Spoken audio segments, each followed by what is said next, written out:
sinasabi ko mga ka-farmers na chicken net. Ayan, ginagawa kong bahay ng manok. Meron kaming mga scrap na mga color roof, yung naiwan po sa aming roof mga ka-farmers. So, ginawa din naming bahay. So, ayan mga ka-farmers. Ayan, meron ng bahay yung ating mga sisiw.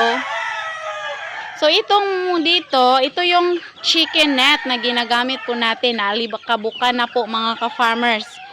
Ayan, oh. So, yung kulungan nila, yung dingding ay chicken net po. Ganyan po kaganda yung chicken net mga ka-farmers. Ang dali lang din po niyang ilagay kasi mga lubid lang po. Itali lang po natin ang lubid. So, ayan. So, ayan yung kalang patubigan. Yung mga sisiw natin, ayan mga ka-farmers, oh.